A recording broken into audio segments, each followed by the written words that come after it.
हाँ महाराज, तोड़ो, कौन मना करता है। ब्रह्मचारी ने जल में प्रवेश किया, एक पुष्प तोड़ा, दूसरे के लिए हाथ बढ़ाया, तीसरे में डूबने लगे। अरे मुझे तैरना नहीं आता, मैं तो डूब रहा हूं, कोई बचाओ, कोई बचाओ। तो सखियां दौड़ी, नहीं नहीं नहीं नहीं, तुम लोग मेरा स्पर्श मत करना, मेरा ब्रह्मचर्य नष्ट हो जाएगा, मुझे मर जाने दो। अब तो देवियों ने देखा कि ब्रह्मचारी प्राण दे रहा है, तो निश्चय लख ब्रह्मचारी का सखियां गई ही हार, श्री गिरिजा की गुफा पर देने लगी पुकार। सरोवर में कमल के पुष्प लेने गया एक ब्रह्मचारी, डूब रहा है, आप जल्दी चलो। पार्वती जी बाहर निकली, मैंने तुम्हें तैरना सिखाया है। हाँ हाँ, पर ब्रह्मचारी कहता है कि नहीं नहीं, दे बाम हाथ की टेक करो मत, अपमान एक ब्रह्मचारी का। अच्छा मैं जाती हूं।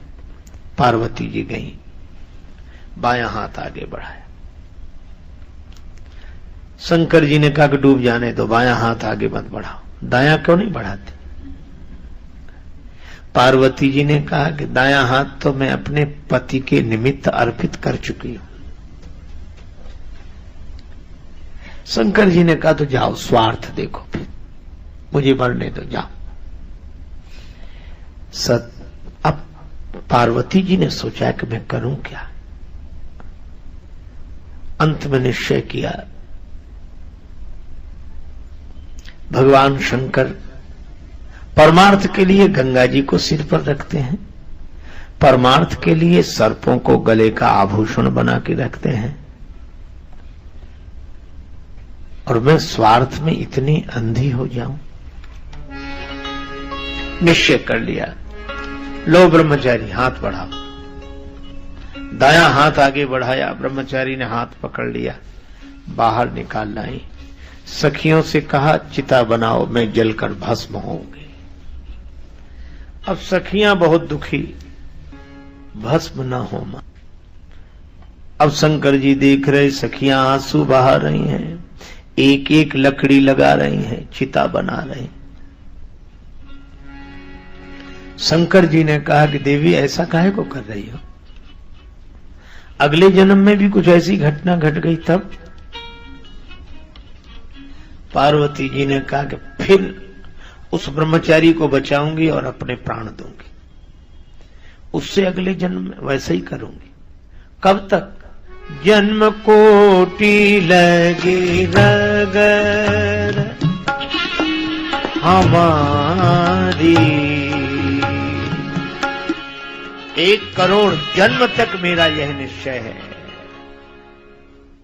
शंकर जी ने कहा ठीक है, अब अग्निदान का समय सन्निकट आया, आयो समय विनीत, जब अग्निदान को सन्निकट, तो ब्रह्मचारी के भेष में भय भूत भावन प्रकट। शंकर भगवान प्रकट हो गए। पार्वती जी ने देखा, चरणों में सिर रख दिया।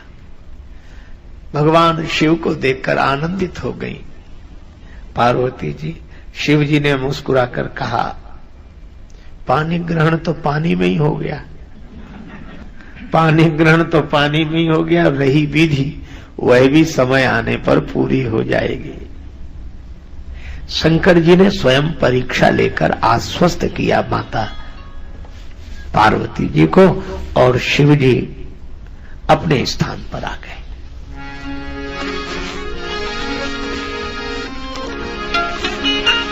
उसी समय तारकासुर एक विकट राक्षस उत्पन्न हुआ। उसने ब्रह्मा जी से वरदान मांगा, शिव जी विवाह करें, विवाह के बाद शिव जी के जिस पुत्र का जन्म हो उसके द्वारा मेरी मृत्यु हो।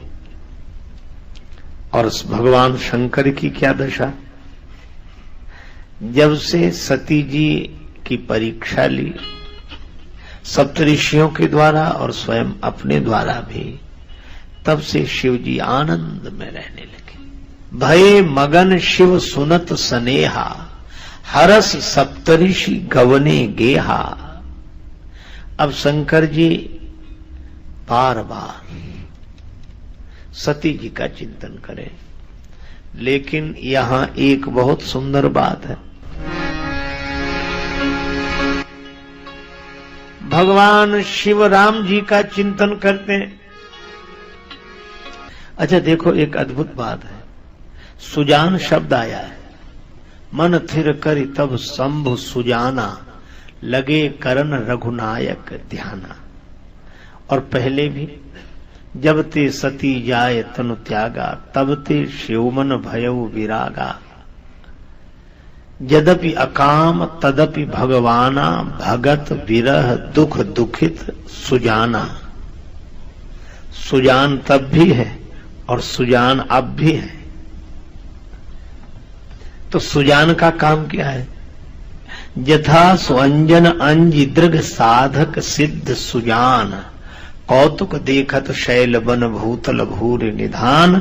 सुजान वह है जो सर्वत्र सर्व काल में परमात्मा का स्मरण करे, वही सुजान है। दुख आया तो दुख मिटाने वाले परमात्मा की याद की, और अब सुख आया तो सुख देने वाले परमात्मा की याद की। दुख मिटाने वाले भी वही हैं और सुख देने वाले भी वही हैं। जपहि सदा रघुनायक नामा, तब और अब लगे करन रघुनायक ध्याना। ध्यान किया तो राम जी का ध्यान करने से समाधि लग गई। शंकर जी समाधिस्थ होकर बैठ गए। अब तारकासुर के जो मन में आए सो करे। पहले तो समाधि खुले, फिर विवाह के लिए तैयारी हो, विवाह के लिए तैयारी हो, तब विवाह हो, और जब विवाह हो तब पुत्र का जन्म हो, जब पुत्र का जन्म हो तब मैं मरूं। उसने ऐसी योजना बना रखी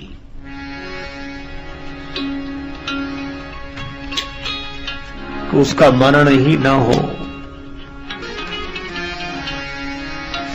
तब देवराज इंद्र ने सोचा कि यह तो बहुत उत्पात कर रहा है।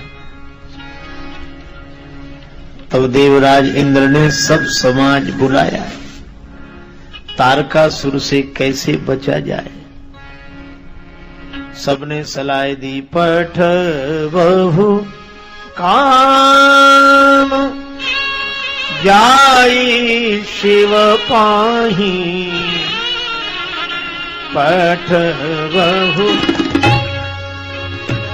काम जाई शिव पाही। काम को भेजो जो करे क्षोभ शंकर मन माही। शंकर जी समाधिस्थ बैठे हैं, उनकी समाधि में जो क्षोभ उत्पन्न करे, इस काम को भेजो। देवराज इंद्र ने कामदेव से कहा। कामदेव ने कहा, हमें कोई कामदेव, हम तो कामदेव हैं, कोई काम। देवराज इंद्र ने कहा, मित्र इसीलिए तो बुलाया है, समाधि भंग करनी किसकी? कामदेव ने पूछा, किसकी समाधि भंग करनी? देवराज इंद्र ने कहा, भगवान शंकर की। भगवान शिव का नाम सुना तो कांप गया। शंकर जी की समाधि, हे भगवान, शंकर जी की समाधि। अब बहुत हैरान। देवराज इंद्र ने कहा कि मित्र, मैं तुम्हें जाते हुए देखना चाहता हूं। कामदेव ने कहा, ठीक है, जाते हुए देख लोगे, लौटकर आते हुए नहीं देख पाओगे। मैं चला तो जाऊंगा, लेकिन समझ लो। ठीक है। कामदेव गया, अपना प्रभाव फैलाया सारे संसार में। शंकर जी की समाधि नष्ट करनी थी, पर सारे संसार को परेशान कर दिया इसने। कोई धैर्य धारण न करे महाराज, इस काम ने ऐसा उत्पात किया। सबके मन मन से हरे, सबके मन मनसिज ने हरण कर लिए।